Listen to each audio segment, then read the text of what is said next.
versus PSG.LGD. Game 2. Hello and welcome to the second draft for PSG.LGD versus Ti10. We're your draft panel. My name is Iowa Plus. Joining me is Fogged and Lacoste as always. And I'm going to start off not by talking about this draft, but actually just a small overview. What do you think that the weaknesses you pointed out last draft were really apparent in the gameplay?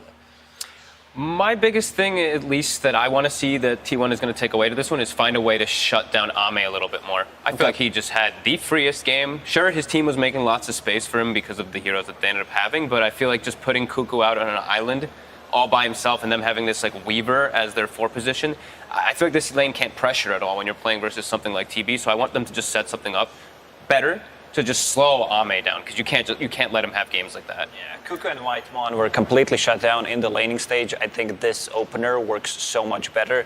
You have Magnus, which is almost always played by Cuckoo, so you know that's going to be the lane, and you have a Lion, one of their most successful heroes throughout the DPC season. It's just the burst damage. It's one of their T1 special heroes where it allows you to have a bit more burst damage, more control, standard stuff coming out from them, and it allows you to move around the map. The tricore that they always use, especially in the previous game, was a bit of an issue because you have Weaver, CM, who's a very sluggish hero, and she was extremely underfarmed, and move out with the Legion Commander, try to go for the kills, while Lina is farming in the triangle. She's heavily farm-oriented hero, will rarely join fights early on, like she wants that to hit that BKB boots of travel timing. So that was a huge issue for T1. I think this opener works much better. Yeah, and I know we talk a lot about how T1 is more of like, especially with the way that they have played before, it's the longer games, it's more of these responsive kind of plays. Sure. And that's why they went for like the Weaver, you have this time lapse eventually with the Aghanims, you have this Legion Commander for save. I don't want that from T1, actually, versus LGD. Even though it's more of their style, I want them to be more of the aggressors, because I think if you just kind of hang back, that's playing completely into PSG.LGD's hands. So just more aggression, and yeah, like you said, this is already leaps and bounds better for me. All right. Can we move on to the LGD draft, because we thought have your favorite hero, it's the ET. Yeah, I mean it's ET. The stats say it all. I don't need to say anything else anymore. OP hero. Death Prophet also. They're one of the few teams that are still really confident, even picking it first too. I think we've had a couple other teams grab it like later on in the draft, but PSG.LGD just open with it, and I've seen them do this several times. I know you're both happy and sad at the same time seeing ET, because what's going to happen after TI? He's going to get buffed. Nope. Definitely not. We see PSG.LGD protecting that profit pick and also wait to disengage a team fight. So Invoker banned out the Quas Vex Invoker. On the other side, T1 also protecting Magnus with Winter Wyvern, one of the better heroes in general to split up the fight. And Winter Wyvern's still very good. At one point, she had over 90% win rate. Yeah, T1's still very comfortable with that, and that's a hero that can play in both capabilities, which is why I really like Wyvern. Almost in any meta, you're an aggressor or you're defensive capabilities. You have so much potential also for damage throughout all stages of the game because you're percent base. Just good hero overall. I think that's another really one that was a bit undervalued for me. I thought it was going to get picked a lot more, but I also really like I know you touched on the bans. The Shadow Demon ban is always one. If you have Death Prophet, almost always you want to take out Shadow Demon because you can't build Yules. Your mobility is completely stagnated as well. And yeah, that's a change up. We got a Dawnbreaker. It's been mostly VP has been running this hero, and with high value both in the carry and the 5 position. Actually, I'm just going to start asking, what is this a core? Is this a support Dawnbreaker, or is it just a massive flux? Hard to say. They have Magnus with the Empower, so like if you get Empower on that hero, played as a carry, could be potentially really good. It's one of the heroes that comes online extremely quickly with the Echo Saber. As you mentioned, Virtus.pro ran it 3 times. I believe 2 were wins, 1 was a loss. And we've seen a couple of Dawnbreakers being played as a position 4/5 so far. Still flex, but I would imagine it's more so going to be the support. I don't think you want to put a strength core into Death Prophet. Then you're putting 2 strength, probably 2 strength cores, the Magnus and the Dawnbreaker, 2 ideal Spirit Siphon targets. That mid game is just going to be pretty disastrous. DP heals way too much. Dawnbreaker's stack gain is absurd, so you get a Siphon on her and you're like full HP. So do you rather play an Agi core against an Elder Titan though? Yeah, I guess that's where it becomes kind of difficult, right? So it's a pretty good opener. That's why PSG.LGD did go for that one. So it does, it already makes things a little bit more complicated for T1. So now that LGD picks up the Earthshaker Snapfire, I'm assuming is the Earthshaker 3 that we've been seeing a lot these days, or could they flex the ET like OG sometimes does? Looking at what they got so far, PSG.LGD, they ran that Prophet exclusively as a position 3. So this time around, it might need to be a mid hero, and then you have Earthshaker as the offlane, because Snapfire plus ET seems like the support duo in this one. Okay. They have probably the best heroes in the game to choose where you want to take a fight. Yeah. With Earthshaker, ET, Snapfire, Roche fights are going to be almost impossible for T1 to defend. Yes, you have Magnus, you have Skewer, but PSG.LGD can, with a lot of their spells, just say stop, we're taking this fight out where we want it to be. There's so much team fight again. Just every time I see PSG.LGD, they cover themselves with absurd team fight. And again, I'm already looking at the scaling. They've got ET. They have the carry for the last pick. Well, second to last pick, of course. T1 does have the last pick time around. They set themselves up for late game. So T1, I mean, what's the option that they want to go for their carry? And I think that's why we see PSG.LGD also going for the Earthshaker, because they're trying to deter T1 from going for a melee carry. Because I've seen so many times these Shakers as this 3 position just dominate these melee carries. So now T1's like, okay, so we'll grab a Medusa so that I don't play into this Earthshaker that's just eating enchant totems and fissures. And on the Medusa point, we're talking, well, you can't get a strength carry because DP, you can't get an edgy carry because Elder Titan. Medusa, edgy carry does not rely too much on the armor, so ET not that much of a counter. But is there synergy with the Medusa in her draft right now? She doesn't benefit that much. She doesn't get the cleave, has a built-in cleave, so Empower still going to be some extra damage, which is nice. One thing that PSG.LGD needs to be careful about is possibly going inside a triangle early on and try to block the ancient stacks or the big camp so that Medusa cannot get that much farm. They don't have the best heroes to invade.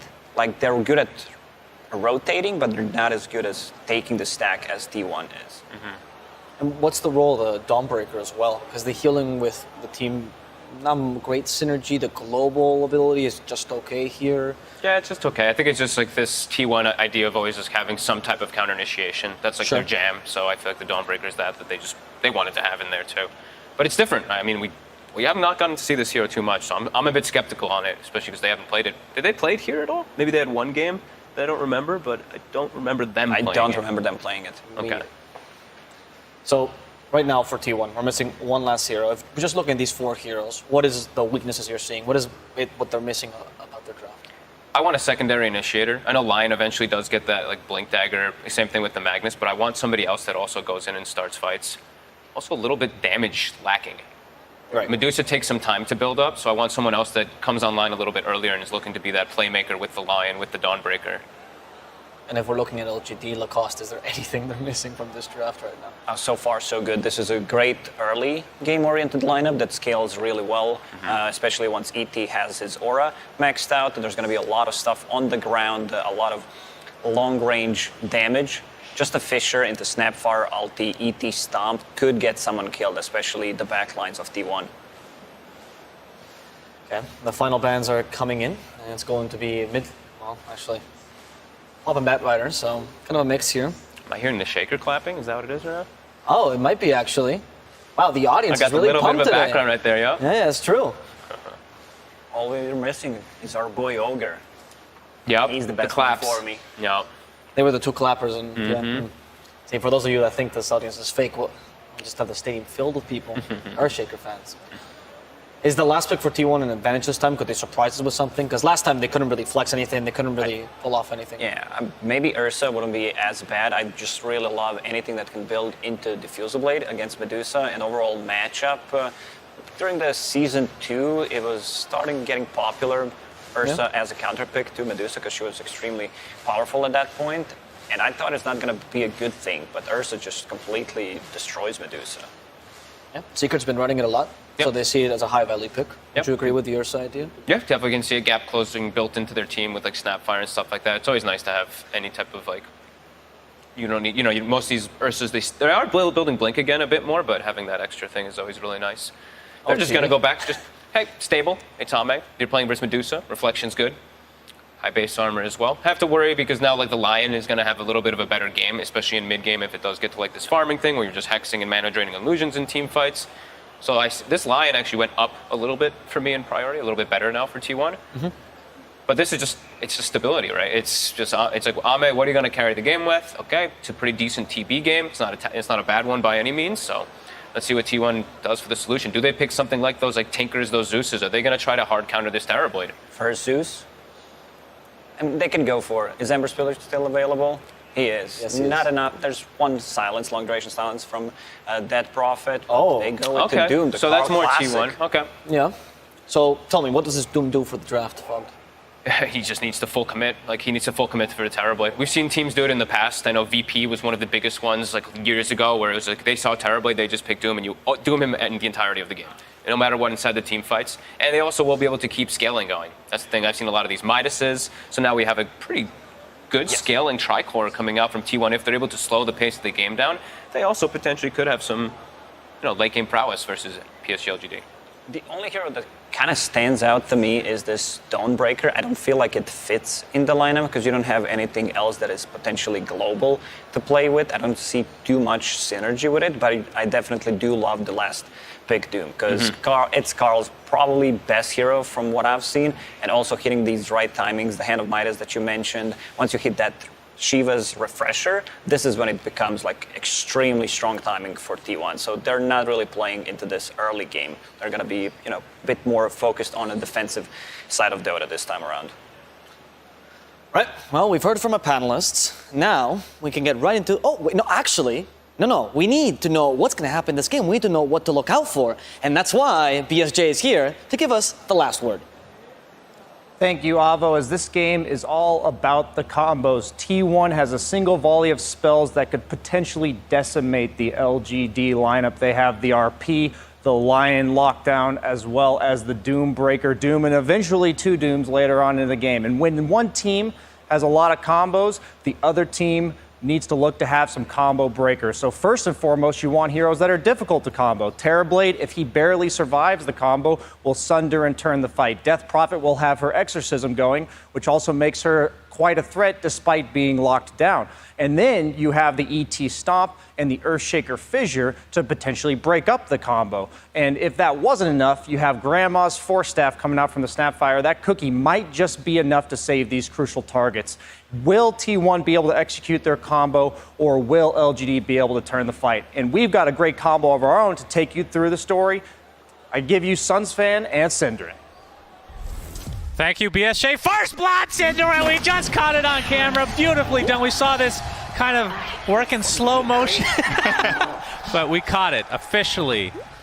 First blood goes the way of PSG.LGD. This is game 2 of a best of 3 between these two in the upper bracket for Ti10 main stage. Synderen, what are your thoughts on these particular lineups and your favorite hero right now, Dawnbreaker? I think LGD have a really high chance of winning this game because they got first blood. Yeah. Okay. All jokes aside, yeah, I love Dawnbreaker. I think the hero's super fun. I actually thought we were going to see it more at TI and given more priority than it has been, but hasn't exactly been shining, sitting on a measly 25% win rate in group stages, 2 and 6. So Very sad to see. Only been banned 5 times. I think a lot of people even predicted it to be the most banned hero of the event and just wasn't. We're getting the replay here. Yeah, that was basically a ravage by Great Fissure Lion there, but yeah, Zephyr ends up being first blooded there.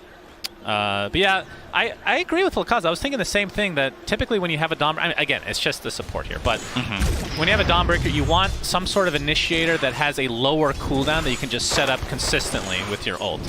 They have RP, a very long cooldown. That's basically it. So the reason I bring that up is because Solar Guardian is kind of the reason you pick this hero, I feel, other than the laning stage, which she's very strong at. Yeah, a simple breakdown of Dawnbreaker is you're really strong in the first 5 minutes, and then you have your ult, and that's pretty much it as a support. Like, your other spells are nice for a while, but later down the line you just do very little against BKBs, against heroes just getting enough stats and getting more mobility.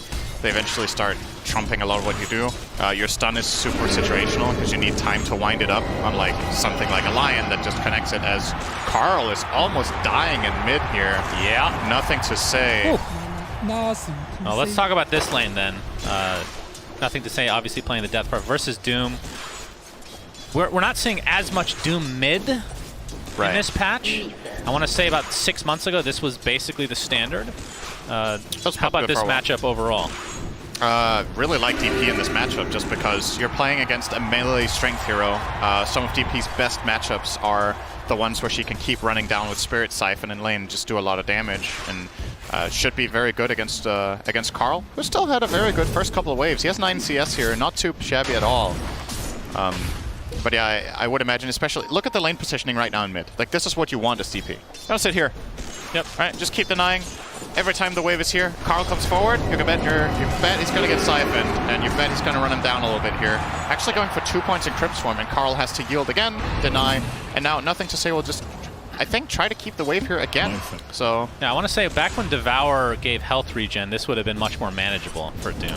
Yeah. But now it's, like, obviously burst damage is what you mostly fear, but this damage from DP is just constant. The Spirit Siphons are seemingly always up.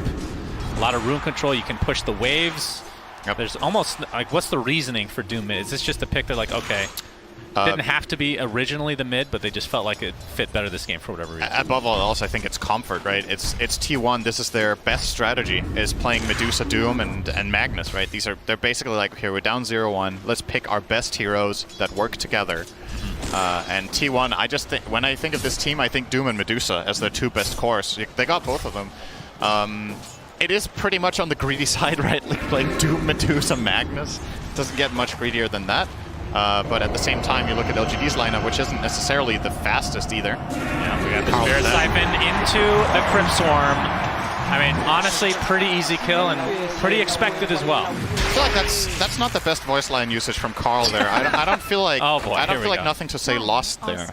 But I do feel like Carl gambled, so he got 50% of his voice line right. So, all right, if you agree with Cinder, and make sure to cheer. Yep. We'll know if they agree in about 10 correct, seconds. Which we both know is the best kind of correct. Thank you, Shannon, for ruining I definitely remember that quote. Yep. We always finish each other's horses. Yes, thank you. Carl looking for a high five. Don't think it's going to be reciprocated. There's the cheers for Cinder, and they love you. Look at that. They're even putting the gold thingies in there, whatever those are called. I love you back.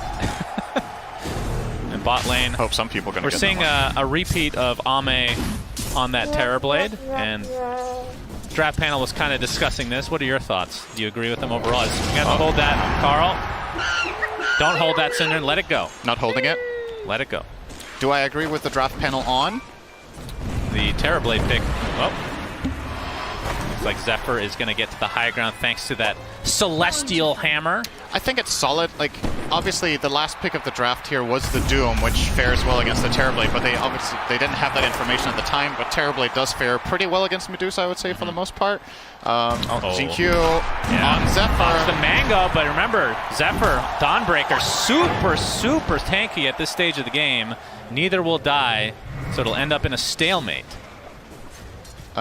In my experience playing Dawnbreaker as a support, Terrorblade is a rough matchup. He just overpowers you eventually. He's just too strong. You can't really go in without getting killed, especially when the Scotty comes out. As far as the Magnus and Lion matchups, I think it was maybe also just by scarcity of good carries that were left, right? I think they wanted the Morphling that T1 ended up last banning, so that was a good ban.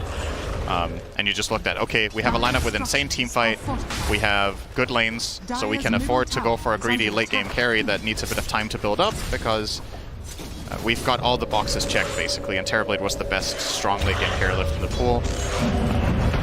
And all nothing to say, already using Exorcism in the mid lane and already doing half damage to the tower. They won't be able to finish in all likelihood, but does require a few rotations. In fact, we're going to get a Doom TP as well, but you can see Y on the sideline with the Echo Stomp. It's going to connect successfully. Not sure if LGD can actually pursue any further, but still, damage done. Yeah, they got, what's that, 80% of that tower? Minute 5? Yeah, that's the level of burst exorcism of the game. We're going to see the cookie come into fruition as well. Carl getting chased a bit, but you can see the Starbreaker forcing nothing to say out. But again, this is 2v3 in the mid lane. This is going to create so much space for LGD's cores to farm. Yeah, we might end up in a situation again similar to the last one where Ame just gets completely free reign because Nothing to Say forces so much pressure onto mid. Seems to be an emerging pattern here. Both Dragon Knight and DP have a similar style of accomplishing this. And in last game they third picked Dragon Knight. This game they actually second picked DP very early in the draft. So seems to be a strategic approach for them to secure Ame a good game. Look at his denies, by the way. 21 denies on the Terror Blade, just really shutting down Magnus in lane. Not letting him get very much here for Cuckoo. Working on Helm of the Dominator. Not sure how much I like that this game I'm doing. We got the cookie initiation again. Faith Beyond and company. Fissure connects, but the counter Starbreaker with the rotation from Whitemon. Looks like, at the very least, T1 get the trade they're looking for. 23 Savage, in fact, getting the credit for that one. Yep, ended up getting blocked off a little bit there. And Zephyr will quickly go and die to the neutral so he can get back to base faster. And this is looking like close to a tower death. 7 minutes. Look how low that tower is right now. Nothing to say. Just having his way this game, which typically for the opposing team, not a good sign. But, I mean, looking at T1's side, obviously Medusa, extremely good late game carry. And then we've talked about this so many times, but once Doom does get online, you can just delete a core, which Ame would obviously be their first choice for. This does feel like the kind of game where if it goes late and PSG.LGD don't manage to truly execute the Death Prophet, I think T1 have a very good shot if they're, if not favored, very late into the game. And T1 likes playing long games, as we know. They have, especially in previous tournaments, had some marathon games over an hour. And if it gets to that stage, if they can weather the storm, I think they have a really good shot here with Doom Medusa. So hopefully for them they get to build up. Obviously LGD's strategy is doing very well so far. They have a 1k lead against a Doom mid with level 3 Devour, so effectively against a lot of other strategies you could consider this maybe a 2k lead, almost taking mid tower as well. So definitely on the back foot right here, RT1. But I've doubted their Medusa games before, and they just... Oh no. Nothing to say. Exorcism rotation to the top lane. Fissure will connect, but nothing to say. They're not going to see him. 23 Savage gets out. Oh, Faith Beyond very close to actually getting that cancel. Fissure actually ended up... Yeah, that was unfortunate angle there. He didn't get the blocking angle he was hoping for. Ended up blocking himself more than the Medusa, actually. Now, defense is actually coming in. Karl from the side. Gets the courier kill, so now they know he's there. Yeah. And here comes from the sideline, Zephyr. There's the Doom onto Faith Beyond, trying to run away here. Looks like, at the very least, he will drop. Whitemon might be the sacrifice. Nothing to say. Exorcism has already dissipated. Wise in the vicinity. They will take him out in the end, 1 for 1. Now Spirit Siphon onto Karl. Echo Stomp as well. But I would assume that T1 is able to just walk away very safely here. But so 1 for 1, defense. they get the core. Yeah. They get that kill. Who got the bounty for it? It was Karl himself, killing the courier as well as the shaker. So approaching top net worth now on this mid Doom. Midas is arriving as well. So the ramp up is really going to start now. Gets a nice little bottle refill from Whitemon as well. There's a Midas for Karl. The swiftness aura here. I thought he was going to take the centaur, but obviously the swiftness aura might help him a little bit with the farming speed in the jungle. He really likes tomatoes, I'm sure. Delicious ketchup. As does anyone sane. Sounds TV. Well, if they're cooked, maybe. Karl, he's going to be spotted here, but should be fun. He's going to get... That's not the hook stomp. That one was not worth, I don't think. The tower taking heavy damage, but here's the rotation from T1. Even 23 Savages come to play. Trying to take out Jin Q. Looks like he'll survive. Oh, meta. On the other side, Ame with the meta. 23 Savage trying to keep me out. Ain't going to happen. And this tower will fall one way or the other, but Cuckoo looks like he wants to defend and try to get the deny with the Centaur, but he's going to take heavy damage if he gets any further. She's going to be given up. And something we haven't talked about very much, if at all, I really like Elder Titan as a hero against Medusa. I think when you're playing against these static pushers, like let's say Medusa, Terrorblade, etc., like the siege tank type. Yeah, you don't have very much mobility going your way, so it's so easy for Elder Titan to land these stomps every single time Medusa shows. They have nothing to get the Medusa out of there yet. It's not like those swap, force staff, haste, anything. Oh. Not the best fissure, but it's going to result in a kill either way. And it's going to probably lead to a tower. Indeed. No, that's actually a really good point. But I mean, it's interesting that you've talked about this many times, how strong Elder Titan is right now. We've talked about the win rate, pick rate, and all that good stuff. And I think it's really cool that in past TIs, like the pick ban system was a lot different, right? You had more bans in the first phase, which means now, if there's a handful of heroes that teams are really prioritizing, some of them are going to get through, and it changes all the time. So the fact that we're actually seeing some of these heroes consistently get through is pretty cool, in my opinion. For sure. And you can't really fault either of the teams for the other bans they're doing, right? There's just a lot of heroes that are really good, and there's a lot of... You can't ban everything, but there's the Doom onto Ame, and the Finger of Death. Very nicely played from T1. Beautiful positioning. Oh, he died.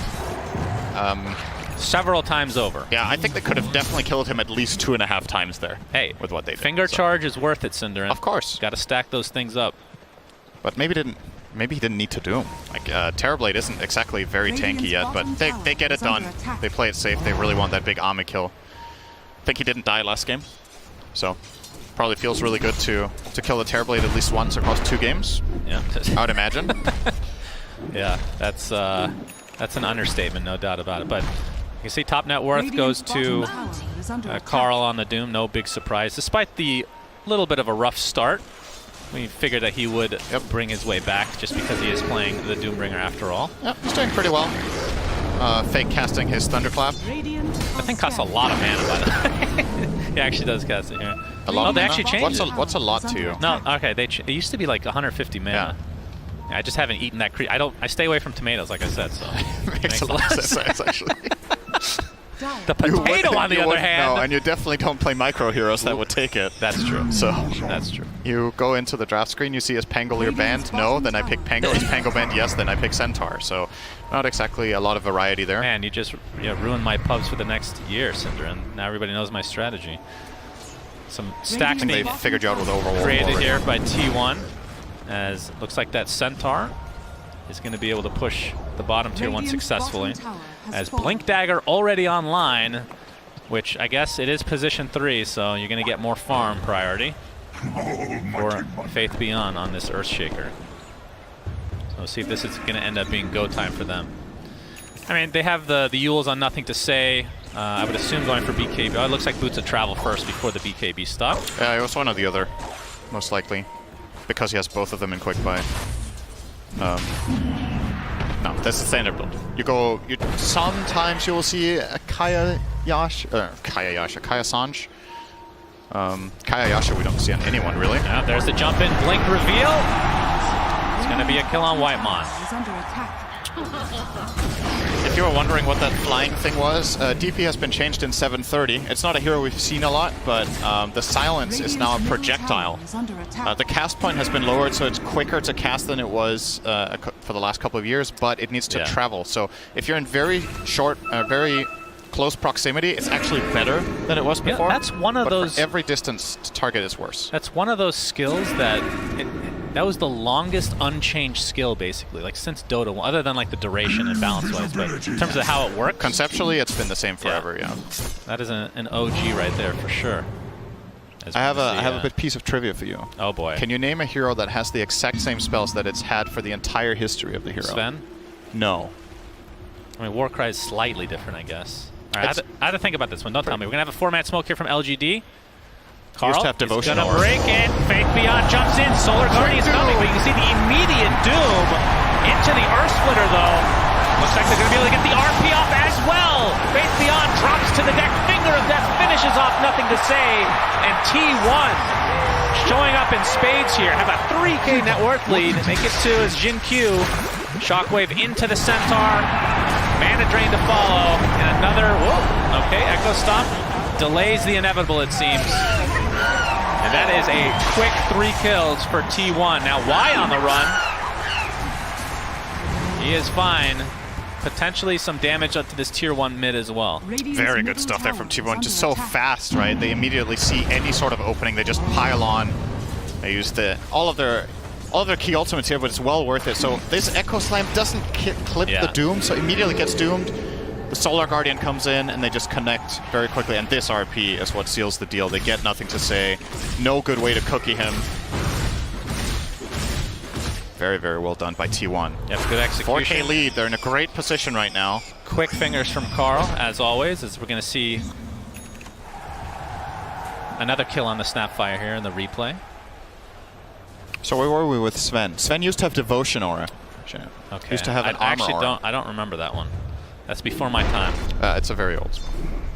There is a small handful of heroes still, I think. I want to say it's less than 5 that have the original spells still. Like entirely, basically only number tweaks, Yeah, but still well, same concept. We have a pick pull usage. Faith Beyond. Very nicely done as Roshan is being attentive despite being down 4K net worths and they're in LGD. Looks like they're going to get it. Yeah. T1 not expecting this. This is basically what happens when you pick these massive ultimate lineups against a team that can kill Roche, right? If you don't manage to get the Roche off it, they're going to go and take that objective. So very good awareness here from LGD that they can get away with this. Well, they're going to give it to Ame. So unfortunately for LGD, I guess you could say unfortunate. I don't know if it's unfortunate, but both of their Aegis carriers are transformation-based heroes to an extent, right? DP's ulti doesn't transfer through Aegis. I think there was a time when it did, I want to say. I don't remember that. But I'm pretty certain. Anyway, but I also they're going to give it to don't Terrorblade. And Terrorblade in many ways is probably one of the best transformation heroes to have it on because of how much he still does with his second life. He has Reflection, he has the Sunder, the Conjure images as well. Late game when you get Ags, he gets basically That's 2 true. seconds of meta anyway as Dead Dawnbreaker. yeah, super dead. Just see, that's a position 5. Yep. Still takes a while to kill. She's beefy. Yep. Good strength gain, has the mech that he didn't even use, so could have taken a little bit longer to kill, but we'll save it for a rainy day. Actually, might as well have used it. It would have probably been ready again, but relatively irrelevant. 23 Savage now pressuring this tier 1's gonna force out the fort as Faith Beyond does have Echo Slam back online. They're a little bit cautious about pushing here because the PSG.LGD heroes went missing top. And from T1's perspective, they could have easily smoked or TP'd mid-tier 2 to set up a defense here. They didn't. Now finally Faith Beyond is going to go in and defend. He almost let the tower fall to creeps, as a matter of fact, before he got the confidence to go here. I guess at some point you're just like, okay, they must have left, right? Yeah. But he didn't have a ward seeing T1 backing off, so he couldn't confidently go and cover that tower. But PSG.LGD understand how important it is, and even though it is in deny range, I reckon they will keep it standing here just for the vision and the potential TP control later. The glyph is on a very long cooldown, however, so still think 23 Savage will want to go there. But it can function effectively as a bait, right? Yep. When you're playing against a team and there's a mid-tier 1 tower and all these teams know, this is potentially a huge kill. Oh! Double pumping on the Doom. Doesn't want to doom him. He doesn't know where the backup is of the team, and of course there is the Aegis. Yeah, that's true. No Aegis there, that's an instant doom for sure, but yeah. So it ends up negating that smoke attempt from T1. Yep. Still 3 minutes to go for this Aegis timer. Who were we casting? Was it yesterday where they weren't afraid to go all in on that Aegis, on that high ground? Yeah, that was IG against Spirit. Yeah. See the meta popped, and tier 2 tower taking heavy damage as a result. They finally does T1 that mid-tier 1. T1 gets that mid-tier 1 Cinderin. Very easy to say. Yep. As Scotty looks to be next for Ame. And yeah, this is just going to be given up. Again, just respecting that Aegis. Pick pull on Whitemon now. Does each team have one? Sometimes I wonder how they get their ideas. Like, who came up with that? Why Probably does it have to Slacks. squeal like that? Probably Slacks. Probably. I mean, he came up with Lycan Ags, so Yeah, thanks. Slacks. anything's possible. Which we're not actually seeing much past, I want to say, the first couple days of the group stage. Started to fall off a bit. Basically the thanks Obama of Dota is thanks Slacks, I think. Pretty great idea, Slacks. Thanks for that. Many more to come, I'm I sure. feel like T1 might want to make a move again here. Like, they didn't use anything. They have their smoke ready. This is one of the biggest benefits to Dawnbreaker, what you're seeing in action right now, by the way. Similar to how Spectre will play as a carry, Dawnbreaker can just sit on the opposite side of the map and keep covering the dead lane, as I've heard it's called. And then whenever your team makes a move, you can always connect with Solar Guardian. And if you do get ganked comparatively to a Spectre, it's a relatively minor loss. So expect to see Zephyr sitting up here a lot of the time, just pushing out this lane. If he gets ganked by 3 heroes, it's okay, you know, whatever. But actually, do have the smoke coming in here. They want to try to see if they can get a jump on Faith Beyond, but he seems very aware. Oh, Carl whips himself, trying to find Faith Beyond in the trees. Enchant Totem. Blink Dagger's not up from their 6 seconds, but looks like he has used successfully. In the meantime, they will find a pickup onto Jin Q instead. Yeah, knows there's a ward there now, of course, being caught in the trees, but what a great play from Faith Beyond to stand there in that tree line and get out. The one escape he had, and he found it. 30 seconds on the Aegis, so we're going to see Solar Guardian with the whip. Doom. Cuckoo in the vicinity gets the shockwave, and this is going to be an easy kill for T1 again. Nothing to say, just ticks away there. So T1 starting to mount a very, very big lead. Of course, it is a Doom game, so have to keep that slightly in mind here. Oh, Gabe likes them. Yeah, what's Gabe the percentage? 71%. That's quite a bit. Faith Beyond, Fissure. Not going to follow it up with anything here. And Faith Beyond is working on the Aghanim Scepter for himself. What do you think about the Sheesh voice line? Do you like it? Who does that? Whitemon, whenever T1 do literally anything. I'll have to hear it. That's from Undying. How have you not heard it? I'm not going to lie, I blocked him. You've said like 20 times this game. Cinder, I don't even listen to you. You think I listen to the voice line? The fact that you find that so funny is funny in and of itself, I think.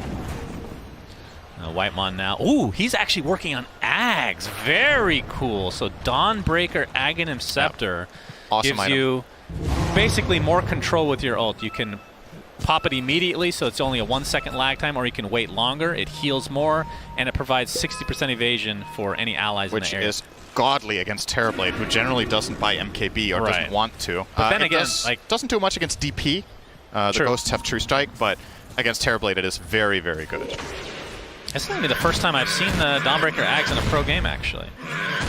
Yeah, you're right. Some of the games we saw in the group stages were... Oh my god, they actually found him. Okay. All right. That is going to be a kill. So PSG.LGD successfully take out Carl, who again is the top net worth right now.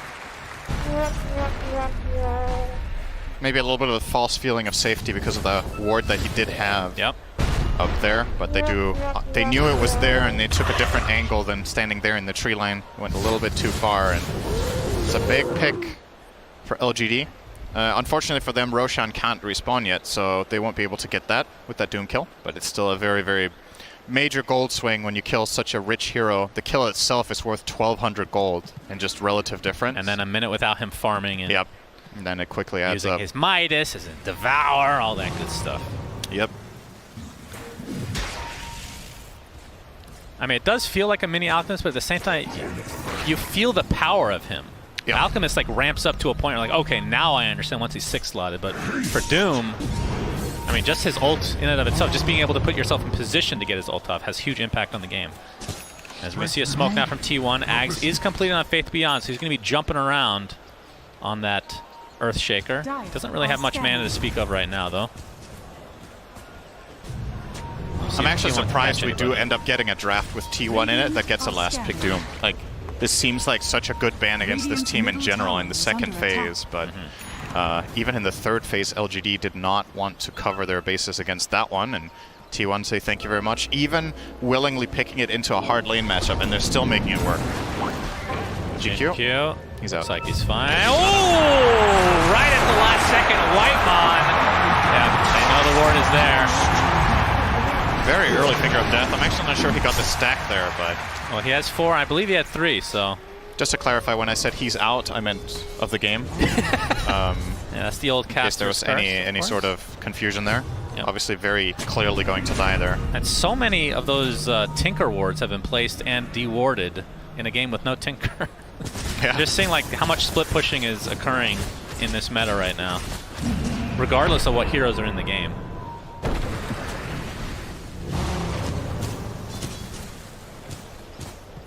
Now, let's do some item progressions here. So, Ame has the Scotty S and Y. Close to BKB. Yeah. Just about 1,000 away from finishing that.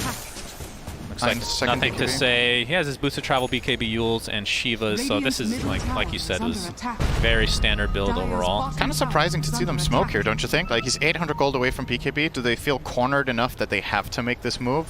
I get that you have the 9-second BKB on DP, but getting the 1 on Terrorblade on top of it would be really good. I guess they need to cover the area because Roshan can respawn any second now. So maybe this is just by necessity. That's got to be it. If Roche couldn't be up, I don't think they do the smoke. Good Savage, Fissure into the Enchant Totem Initiation. Nothing saying it's about his BKB, but he just runs away now. Oh, why did he BKB? A little bit of a misstep here potentially from LGD. We'll see if T1 can take advantage.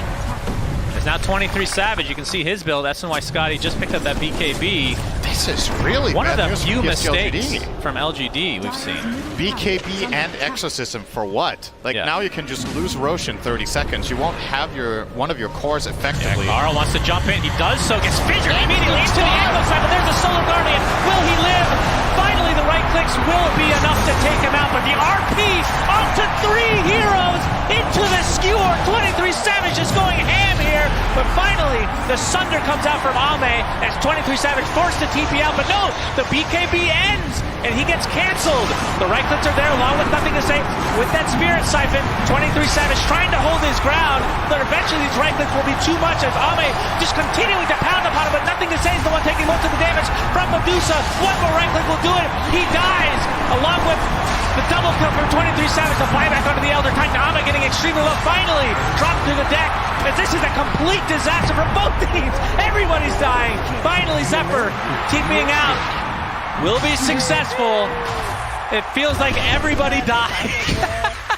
7 deaths for My PSG.LGD. favorite kind of fight. Nobody won. Goodness. Everyone goes out a loser. Oh. Wait, who gained net worth there?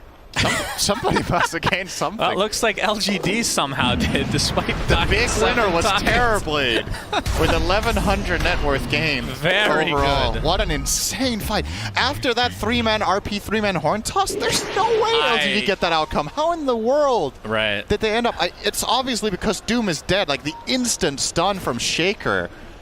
Faith Beyond with the super clutch. If he doesn't stun Doom there, they're screwed, man. But they end up kind of salvaging it. This cancel TP. Yeah. Oh, man. Look at the net worth right now. 7K lead for T1. Yeah. When the fight ends, it's the same. Yeah, we'll just call that a wash. I think, okay, pay attention to what happens now. So Y is going to walk in on his Elder Titan and start hitting the line. I think if he walks next to Medusa earlier than this, does that straight away so they get the natural order, I think Ame might have actually survived this fight, so could have been optimized a little bit here where we're kind of, picking apart the minor details when it comes to this level of play, but wow, that was actually a crazy fight. Hey. Oh, but we got the Titan Sliver now, Cinder for Ame. The Dream neutral drop. Yep. Currently has the Paladin Sword. I would imagine he wants to swap. Does he want to keep Paladin Sword just for the lifesteal? He's currently not changing.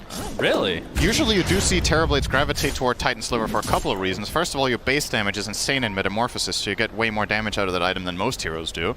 Secondly, your hero is primarily susceptible to disables, so having the status resistance helps a lot. And it gives magic resistance on a hero that has a lot of armor. It's like incredible. This item was made for this hero, basically, but he's still opting for the Paladin Sword because he wants the lifesteal. I guess against Doom, he might feel like that's more valuable. He's not queuing up a Satanic either, so maybe the fact that he's not going lifesteal right now. And maybe he has to go MKB because of the Ags on Dawn, and then he will get the fact that you have to do that because of position 4 bot Ags. Yep. Kind of crazy. But we did see the impact there. I think he didn't hold the Solar Guardian for that long. And we talked about how it's really just RP setting that up if you want to actually extend the duration. It's okay with Lion on a single target, but it's not the greatest, I agree. As we can see, smoke now from PSG.LGD. So despite that fight being a wash, you can see T1 continue to pull away just a bit in terms of net worth. And that's what happens with Doom and a a mid-game to late-game Medusa. Just becomes really hard to handle. And Roche is being attempted. Let's see if LGD can actually contest here. Well, they can keep doing that. Yeah, I mean, Elder Titan might be the best hero in the entire game at contesting Rosh. He is the king of stalling together with Tinker. It's already a half Oh, health though. old Tinker, This is I the should Aegis say. and Shard. Scouting it out with the Astral Spirit. Getting the massive damage to come, I'm sure. Echo Stop will miss though. Actually, are they just going to give it up here? It looks like PSG.LGD are not committing to the pick. They're showing Faith Beyond close to the tier 2. Yeah. I mean, BKB? yeah. All right, Okay. they force out the BKB, but yeah, you're right. This is just completely left for T1 now. So Aegis, Shard. Shard will be consumed by Medusa. So that's going to be the single. Oh, Doom on to nothing to say in the meantime. Carl, see if they can actually pick this up. Cuckoo does get off the horn toss, and a finger of death from Whitemon is enough. So, I mean, typically when you're going for Roche like that, the other team gets a pick off, but in this case, T1 gets both. I have a fun fact for you that I just realized. The one game PSG.LGD have lost this tournament, they had DP. Oh, really? Yeah. Well, They actually had DP surely in that they game picked as DP well. more than once. And they first phased it here, so. Well, not saying they're going to lose this game, but it is looking very good for T1. Absolutely. They're sitting on Aegis 12k gold lead, an insane late game lineup, which, to be honest, LGD can match for a large portion, but at some point it just feels like when this Doom goes a little bit further and gets that refresher, he should relatively easily be able to get at least one of his Dooms onto Terrorblade. And then it's just a matter of protecting Medusa as she clicks people down one at a time. Level 25s are also somewhat on the horizon here. Medusa level 23.5. For comparison, Ame is level 20 on the Terrorblade, and that's usually just how it goes. A lot of the gold that Terrorblade gets has zero experience with it because of the nature of how he farms. Solar Guardian. Earth Splitter was used. Solar Guardian actually canceled. No, sorry, that's the Aghanim Scepter. He actually kept it the entire time. Now Faith Beyond taking the brunt of the damage here as Cuckoo gets to skewer off. Why? With the Force Staff, we hear the Exorcism go off as well. Faith Beyond with a nice, beautiful fissure into the Echo Slam. They're going to blow off the Doom. Nothing to say, trying to maneuver himself around that fissure as Cuckoo pops a BKB into the skewer. TP attempt will be successful at getting out. Zephyr's in trouble. He is completely surrounded, gets off the Starbreaker, but dies shortly after. So LGD with a nice exchange here. They lose Faith Beyond. What a godly cookie that was. They get Doom. Very, very nicely done, yeah. At the very least for T1, they do kill Shaker and they don't lose their Aegis. And, you know, a lot of spells are committed that time around for LGD to find these 2 kills. They use Echo Slam, they use Exorcism. Even the Snapfire ult was used there. Not the biggest deal in this game comparatively, but...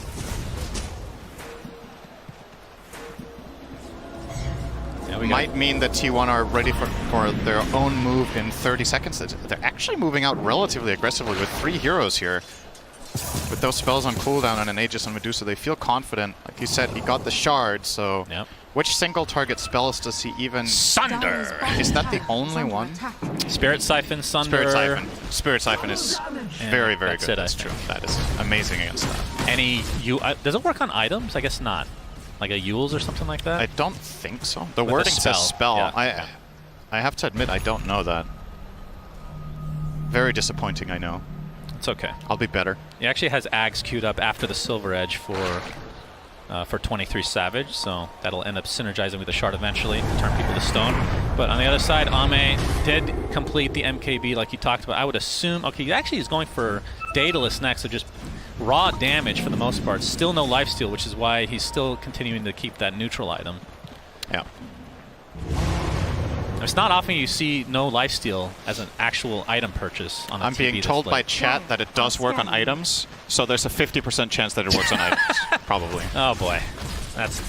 We're going to assume that chat is always right. Good job. So we'll say it does work on items. Good to know. I'll believe it when I see it, though. Uh-oh. 23 Savage and company. Looking to just take some towers here. They'll get the tier 2, it looks like. Well, at the very least, they're poking.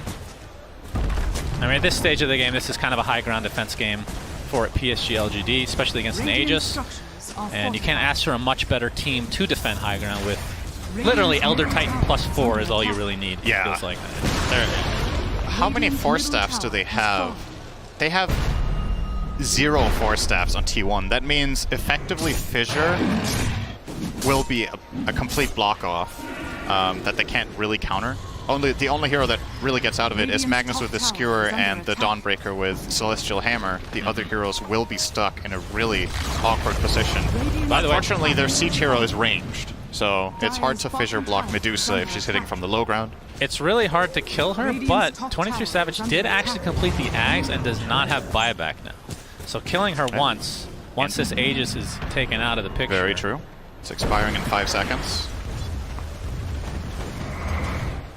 A bit risky, but T1 definitely with the advantage now. Radiant structures are fortified. Radiant's top tower is under attack. And early Roche is obviously now in 3 minutes with the Aegis just expiring. So plenty of time for both teams to build up further. I think LGD would like to wait with fighting until they have the Terrorblade Daedalus as well, even though he has MKB Crystallis, which is powerful. He has, based on 23 Savage's item build, I actually think he will overpower the Medusa clearly when he gets the Daedalus, just because the raw damage and tankiness that 23 Savage has with this build doesn't really match up. If this Aghanims was, say, well, what could have been? He could have had a Daedalus himself at least, which he isn't opting for. He's going for the silver, like we talked about.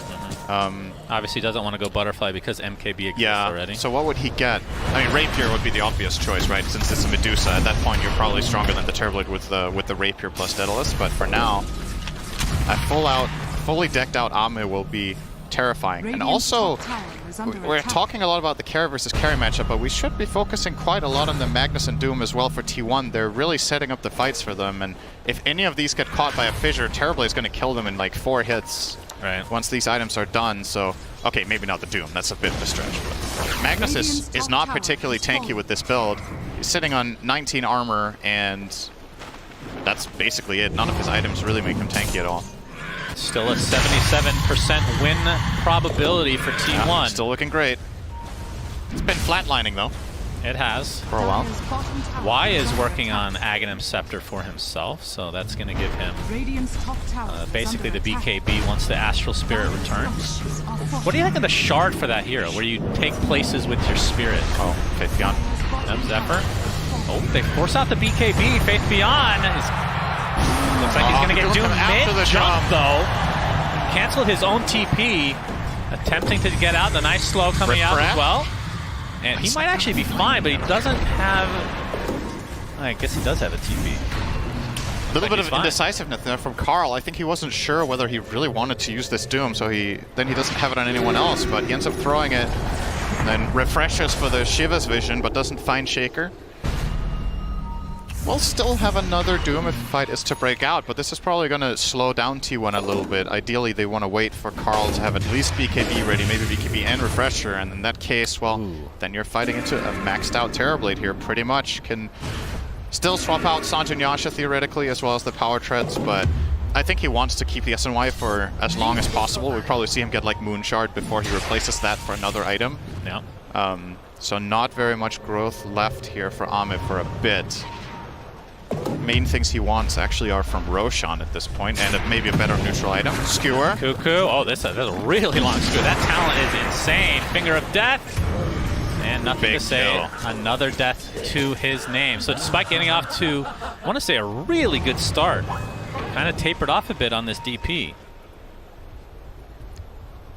Looks like he's going for Lincoln's next, so the anti-Doom builds are coming. But still needs to worry about some other cancels though. Obviously, Mana Drain, Blink Hex. Yep. Cuckoo trying his luck. Good attempt there. 60 seconds for nothing to say to come back. Does have buyback though, and still with his ult intact. There's 23 Savage now poking. There is an exposed Fissure angle when 23 Savage is standing on the high ground there to get off the attacks. Obviously, they had no wave, so they couldn't get vision any other way. Needs to be a little bit careful about the Shaker block on that Medusa in case. Third Roche is up. So, Echo Slam. This is for a Dawnbreaker.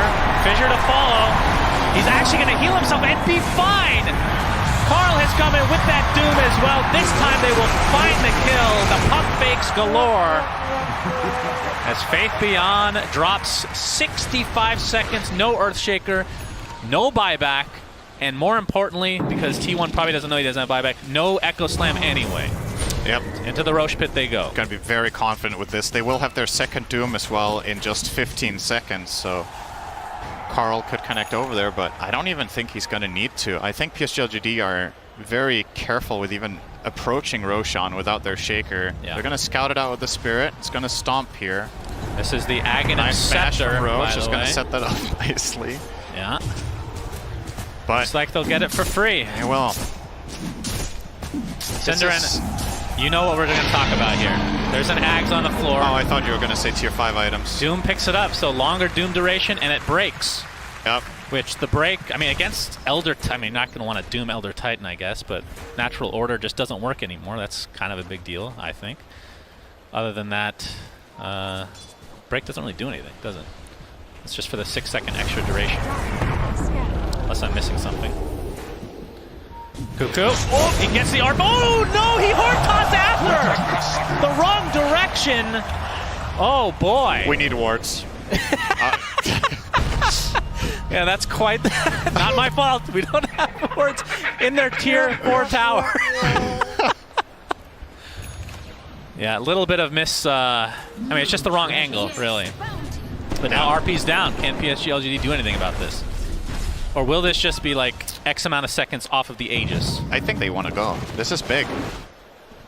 It's the biggest, one of the biggest spells that has been problematic for them has been this RP. If they get the jump and they pop their BKBs, this could be the makings of a big comeback for them. They are still fighting at a massive disadvantage here into Aegis, into 2 Dooms. Actually, only 1 Doom. Oh, but the refresher just picked up by Cuckoo. They don't know this. They don't know. So he has another RP to work with. Very sneaky indeed. This is very spicy, Carl. 4 smoke now for LGD. Fissure. Fissure into the initiation, but there's a Solar Guardian from afar. Can he get off the BKB in time? He does. He will live as a result. Meanwhile, we see a big impale on the backside. Nothing to say. Pops his BKB and runs, or Exorcism's already used, which means T1 just have to wait this out. T1 are looking very good this game. Primed and ready to potentially force this to a game 3.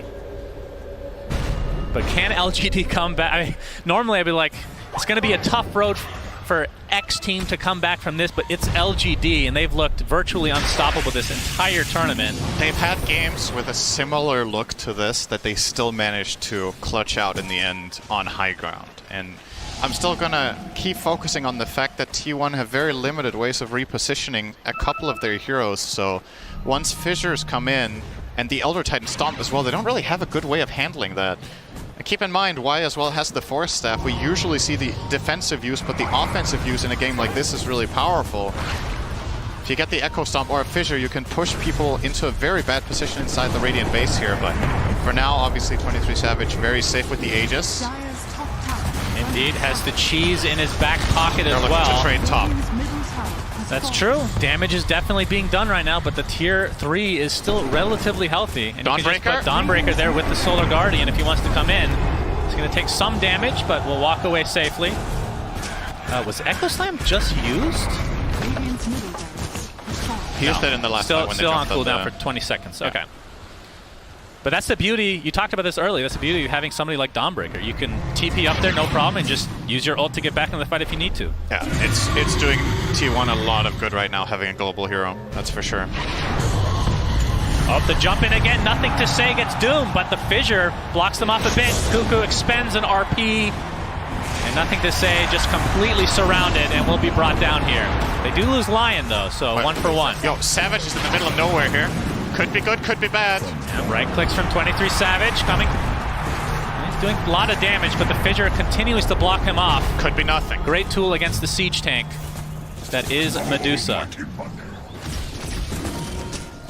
And we'll see if they can try to take advantage of this Aegis. It doesn't look like another minute to go. They did get the mid racks though, and I think if you're T1, you'll be happy with at the very least that. Maybe they try to poke here, but again, time's running out. Yeah, LGD have effectively delayed the second lane of racks by a decent amount of time. Horn toss. Yeah, horn toss, but the BKB forced. Radiant's courier. Courier taken out as well. That was most of a refresher, by the way, for Jin Q. Not sure if he has the recipe in his backpack, as we can see the jump in now. You see the Aghanim Scepter go to work. That spell immunity, and away he goes. Aegis 30 seconds. Satanic now online for Ame. Yeah, 23 Savage needs to be careful not to lose this Aegis when he has low mana. He needs to reset position, make sure he gets all his mana back, or this is over. I mean, they might not want to push anyway, regardless, now that it's gone. So LGD effectively lose mid-melee barracks, which happened about a minute and a half ago, and that's it for this Aegis. So still, T1 are building more and more and more of an advantage. Of course, Doom, I don't even know what he goes now. He's queued up a heart. I guess he'll replace Midas for heart now. How greedy are you going to be? How long do you want to keep the Midas boots. for? Keep the Midas, please. Please. Can tell you're a Pango player. Yeah, I definitely buy Midas on Pango. Don't need boots that much. Oh, that's true. That's more accurate for him, at least. But yeah, I mean, is there any consideration to the fact that T1 are running out of slots to upgrade? Is that a silver lining for LGD? I suppose to an extent. It is still hard to end this game, I think, for T1. That's like the silver lining. Your team is insane on high ground, and anything can happen in super late game Dota. So a lot of the time it comes down to which key core just gets caught by something. Right. Like when the net worths are this high and the buybacks are that expensive and the damage is this crazy. I mean, look at this, Cinderin. Level 25 position 4 Dawnbreaker. Ame, position 1, still 24. Yeah. That is... He's not finding a lot of experience around on the map, that's for sure. It's just mainly the illusions pushing out lanes, so... And it's a good point. The 25 on Ame is actually very important. Those talents are insane. Yeah. In the late game, you either get the 35 seconds more frequent Sunder Which would or you go for in this 20 game? meta duration. I don't know, actually. Getting the Sunder down to a 6-second cooldown sounds pretty crazy, but you're still playing against so many lockdowns, right? So you probably take the meta duration. I don't know. Yeah, it's a tough call. If you get Doom, then the decision might not even matter, right? Right. 23 Savage has a refresher for himself now, so double BKB, double Stone Gaze, double Silver Edge. Wow. Yep, strong stuff, I know. Oh, Zephyr? It's going to be spotted out. That's the Demon Zeal popped. They're going to be able to take out Dawnbreaker in quick succession here. Carl looking to potentially go in. Pops the BKB. Nothing to say, does the same. Doom actually applied to Ame, but he's already in meta form. I think they'd be fine to fight here. Carl has used everything. T1, there's a huge RP from Cuckoo, though, and the right foot from 23 Savage just decimating LGD. Earthshaker buys back into the game. Second RP onto Ame. He's stuck in place, but there is the lifesteal. And look at how much damage he actually does. He is getting kited from afar, though, as 23 Savage with that split shot modifier going to work on LGD overall. Can they stun lock Ame enough? Zephyr getting right click down from far. The Sunder Talon was definitely taken, as you see. Ame used it multiple times. Faith Beyond's finally come back to the fight. Trying to kite Medusa as much as possible. Ame, all he can do is try to lifesteal. It's not going to happen, though. Double kill for 23 Savage. Finally will go down. Does have buyback, and Ame's going to expend his. So Jin Q working on Carl right now, burning down to that Inferno Blade. Fissure, nicely done. Blocks off Carl completely. Faith Beyond on the wrong side, though. Why? Carl has no buyback. Still has that magic immunity. 23 Savage buys back in the game. Looks like they want to try to finish this one way or the other, Cinderin. And there, Carl jumps in on nothing to say with the finger of death. Down he goes. Double kill for him. Buyback again from LGD. 5 versus 5. Assuming nobody has buyback at this point. Good Gaben. And they continue to fight here, or do they want to back? Oh, the Fissure on the wrong side. Oh. Provides enough space for 23 Savage to get away safely. This game is insane. 27k net worth lead, and this feels so even. Who even has buyback anymore? Does anybody? That's the question. No. The only players who didn't use it are... They all did? That is a 10 kill, 10 buy. The first of Ti10 and maybe ever, actually. That is insane, man. Oh. Sheepstick now. Oh, sorry, I can't hype up everything. Sheepstick picked up by Doom. And that's a double Sheepstick, double everything. Oh. And he is This is going to be the item out. now of this game, I think. Whitemon with the Aeon Disc. I think we might see more players pick this up in this game if it goes longer. When you're without buybacks, that is essentially your second life. Oh, Any boy. kill now is huge. Yes. No buybacks. Literally any kill. PSG.LGD playing it safe. I just can't get over the fact how even that fight was. That was 30k net worth deficit. How is that possible? I think it really showcased how much stronger Ame is than 23 Savage in a raw fist fight. Like, it took him so long for the Medusa to finally kill a TV. Oh, Roshan. Yep. Number 4 has the Aegis, Cheese, Ags, and Refresher Shard this time, which for T1 is very nice. Echo Stomp being shown here. LGD. This is a really big moment Looks for like T1. they're coming to potentially contest. It's already at half health, though. There's the Mortimer's Kisses from afar. That's the talent. Look at how much damage that is actually doing. Carl has to be careful. There's the Solar Guardian. Has to be used to try to defend Roche. Earth Splitter's there as well. Looks like they'll finally get Roche eventually. He's not going to say to pop his Exorcism. The jump is right at into the Echo Slam. Roshan is taken out. Who the hell got the Aegis? That is the first death for Dawnbreaker. Refresher on the ground, for God's sake. Faith Beyond's going to take a tumble to 1-for-1. Aegis claimed by 23 Savage. LGD need to reset. Cuckoo not able to get the right horn toss. Was on an illusion. So T1 getting the better of that, I do believe. They got the Aegis. I can't keep track of these items. 52 minutes in the game. How is that a 1-for-1? Oh. What That Echo Slam was disgusting. That was such an ugly setup too, right? Like you shoot the, you start the Mortimer Kisses, which he's level 25, so he has the strong talent, and they use it to chain with stuns, Fissure into Enchant Totem into Echo, so that Jinkyu did insane amounts of damage in that. He did the most damage out of anyone. Whitemon was just gifted an Ags, by the way, so you're going to get the AoE Finger of Death. He has 7 charges of Finger. Who got all the stuff from Roche? Well, Aegis from Aegis Medusa, on obviously. Medusa. There's the cheese. They I don't know. don't have the cheese. Where's the? What else was on it? Ags was on it, and Refresher Shard. I don't know who got that. Where's the shard? You can keep track as I watch buildings die. 50 seconds of no Faith Beyond, 50 seconds of no Dawnbreaker. Of course, a little bit more concerning for PSG.LGD considering 23 Savage and company are in their base. So they're going to get their second lane of rack. They can't go for Megas. The tier 2 bot still remains after all this time. That is actually shocking. In fact, just going to go for the tier 4s for now. 23 Savage approaching level 30. Going to be a pretty massive power spike for him. Yeah, Carl as well. That is true. So they get one tier 4. Trying to take out these illusions. The Echo Stomp, again, just the delays constantly. We barely talked about it, but the fact that Lion can just destroy these illusions obviously hinders Ame's ability to push out these lanes. And the fact that he has Shard, actually. It's the triple mana drain. Tier 4, all right. Faith Beyond is back, and remember, Dawnbreaker can just come in. There's Cuckoo. Oh, he kind of stutter steps there. Finally gets off the skewer, back into the fray. You can see the Earth Splitter from afar. Solar Guardian coming in as well. Can they kill Ame? Yes, they can. 120 seconds of no Terrorblade. PSG.LGD might be putting on the brink here of Game 3 if they're able to not hold this off.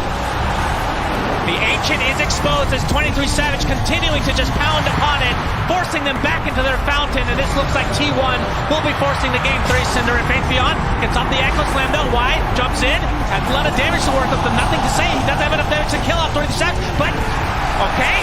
Satanic keeping him alive. Carl jumps in with the hoof stomp. He's continuing to try to hit this Ancient. 23 Savage. Echo Stomp again, just keeping him at bay. Yule Scepter now. Can they kite him enough? Refresher Shard used by Cuckoo. Into the RP. Into the Ancient kill. T1 force Game 3. Oh! What a sick game. Oh my God. That was hype. I love that game. Oh. Showcasing all of the strengths of both teams, honestly. I think T1 playing some of their absolute best heroes and a lot of standout performances. How many good catches do we see from Cuckoo among a couple of interesting